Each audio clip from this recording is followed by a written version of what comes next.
Firstly, Pro Class is in session. Brand new class of vehicles. The Pro XP is not intended to replace any vehicle in the current lineup. This has been added to the top of the lineup, and as you can see in this little step-up guide here, it goes trail as our entry level, width restricted, cruising adventures, awesome fun, up to the XP class. That's what everybody has known to date as best thing in the lineup, right? You can see pictured there, this is actually a 2020 color, but a Turbo S Dynamics Edition, of course, the best thing that we have as of today that the public knows, but you guys know a little bit more.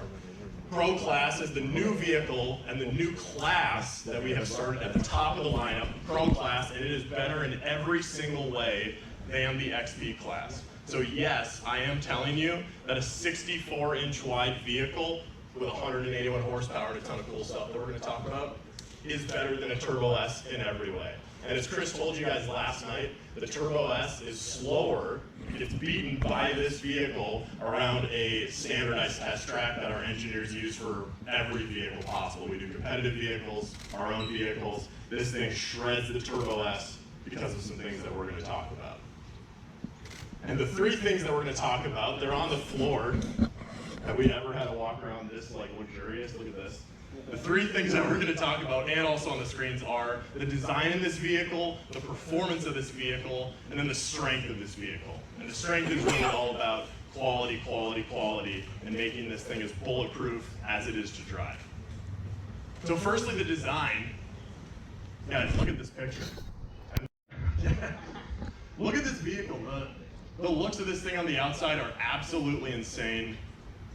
I don't even have like data to tell you on this slide. Just look at some of the features, the headlights, of course, the telescoping wheel, Rockford Fosgate. And what's really cool is, if you look at the bottom left picture of the cockpit, the first iteration of this vehicle was literally a chassis in the middle of nowhere. And here's right out there, Blake's off to my left, stage right, I believe the term would be. And they literally had a chassis with a seat and a steering wheel and pedals, and those were the only variables they were playing with. The whole purpose of this vehicle was to have the best possible feel as a driver. Like the vehicle's an extension of you, like it's wrapped around you. So they were playing with where, seating height, how far away from the steering wheel, the placement of the steering wheel, the angle of it, all that stuff. They ended up with the most comfortable seating position, and by the way, they timed those laps. It was also the fastest seating position around the course at that time. So for example, the seats, obviously they're new, way cooler than they used to be. We can tell you more about those. But they're 2.5 inches lower than on an old RZR, and an inch backwards. 6 inches backwards, confirmed.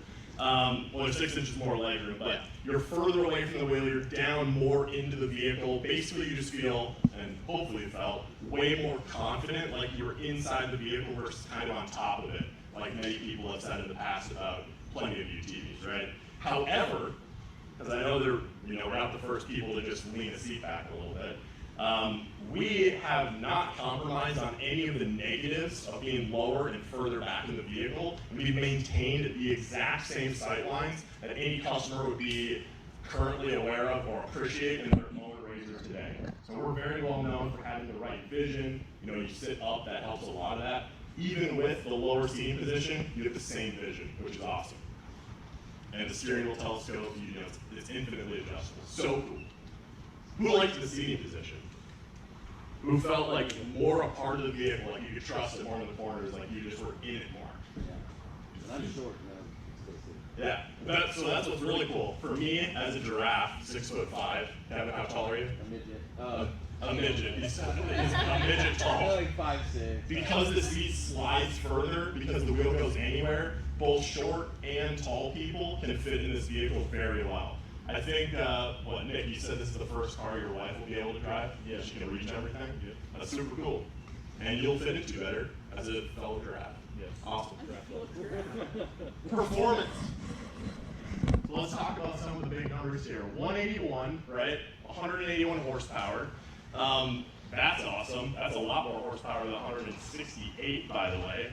That horsepower, which, let's just say right now, 181 versus 195, on the X3. That horsepower was tuned around where you're actually using the power in this car when you're driving. So we focus on 20 to 50 miles an hour, having the sweet spot of the power curve and the power band be where you need it.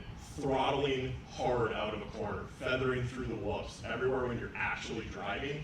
We don't think that you just go 0 to 60, 0 to 60 over and over. Sure, you can every once in a while and it's awesome, but we focus on power when you're actually riding and when you can actually use it. And again, this thing just destroys the Turbo S as a 64-inch machine, which is great. Next up, 22 inches of usable travel. That's like borderline Turbo S travel on a vehicle that is much narrower. 64-inch machine. What's so cool about this, and a few of our pro drivers who are in the shoots, we have one of them here, we have one in the other group, we have a couple of them here actually. They talked a lot about how much this felt like a Turbo S or a bigger car, yet how agile it was. A lot of that was more travel, more power, of course, helps when you're powering out of the corner if you're trying to save something. But usable travel in the realm of Turbo S, and when paired with Dynamics 2.0, is just insane. All of the calibrations were tweaked across the mode, so comfort's actually more comfortable. Sport starts a little bit more comfortable and then ramps up very quickly, and the firm is actually usable now because it's not just 10 all the time, right? That's what the pucker button's for. Now you have firm, which is a more usable setting. And then there's a lot of calibration over whoop, flatness management, and flatness in corners as well. Just keeping the vehicle as flat as possible in every angle was a big upgrade in 2.0. And then the other big thing, obviously, the oh shit button, the mode switching on the steering wheel. Now you're not trying to, dial in hitting sport in the middle of the rocker switch in the past, which is pretty much impossible at speed. Those things together just keep this vehicle so flat. And you're going to get to see when Ronnie and Cody are driving you guys out on the short course that you just feel so planted and smooth all the time. The last very interesting piece about performance in the bottom left, 96 inches of wheelbase. That's half a foot longer than it used to be, which obviously people know of longer cars in the industry and the obvious benefits. You get more straight line stability in the whoops. That's awesome. You get a little bit more planted when you chuck it into a corner. Also very awesome. But there's negatives of that too. You lose agility, as we've seen for a lot of those vehicles. What didn't happen on this vehicle is we didn't lose agility. We actually gained agility over our old, shorter chassis, which is insane. This thing is more agile than an RS1, like Chris Musso said. It has a tighter turning radius, it has a harder cut angle, and the steering was improved, it's quicker. The whole thing is just, it's not like twitchy, it's just so perfect. Like you think it and it happens. And I hope you guys are feeling it out there today. It just felt like what you wanted it to do, it was doing exactly that as quickly as possible. Do you agree with me? It felt like a go-kart. Felt like a go-kart? Yeah, it felt like a go-kart. On rails, Yeah. and you could break it loose when you wanted it to? I was in rear-wheel drive a lot. Yes. So it's so cool. It performs like a bigger vehicle when you want it to perform like a bigger vehicle, yet it's more agile and it's perfect in the tight twisty trails, which for a 64-inch machine is like an absolute home run. Last thing here is strength. This is the strongest RZR ever, hands down, like ever. The frame on this vehicle, strongest ever produced. No bolts, all welds, one-piece frame, strongest we've ever made. Same with the roll cage. Look at the tubing on some of this. The freaking zigzag tubular gussets on the B pillar. This thing is the strongest cage in the industry, hands down, ever made. So a lot of people will be really happy with this cage. A lot of people will change it because they like different looks or whatever. But this is absolutely the best cage that we have ever made. The drivetrain. Strongest drivetrain we've ever made. It started off with the Turbo S front diff, which is awesome. Been a gift to all of us. And every other piece of the drivetrain is stronger than the Turbo S. So 30-inch tires compared to 32s handle just fine. As well as you can imagine with the Turbo S, with the not as good of a drivetrain as this car, can handle 32s just fine.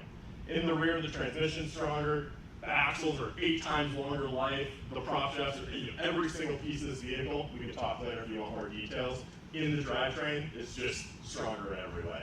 And what's really cool as part of the drivetrain, talking about clutching, brand new clutch on this vehicle. 2 times longer belt life.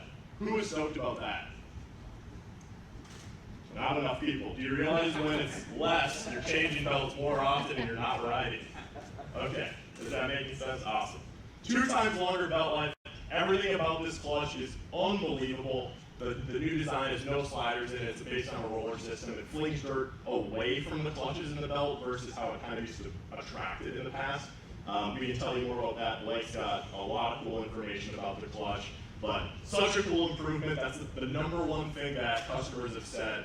You know, we basically used the top 10 things that people have said about RZRs as improvement areas and knocked them off the list. It was a hit list when we made this vehicle, and number one was belt life, so we absolutely wanted to deliver on that. Finally, as you can see, we have a couple different machines here. On the screen, the Pro XP base, which isn't called the base, but just the Pro XP itself, is going to be available in January. That vehicle at $22,999 is faster than a Turbo S. Every single one of these are faster than a Turbo S. The performance, the quality, all of that, all in every single one of the trims. What you get up from there is different features. So you can go to retractable harnesses, you can get the telescoping steering wheel, all the way up to dynamics and ride command. So the first two models available are the Premium and the Ultimate, both available in red and white. We have a Premium right here. We have an Ultimate right here that you guys can walk around.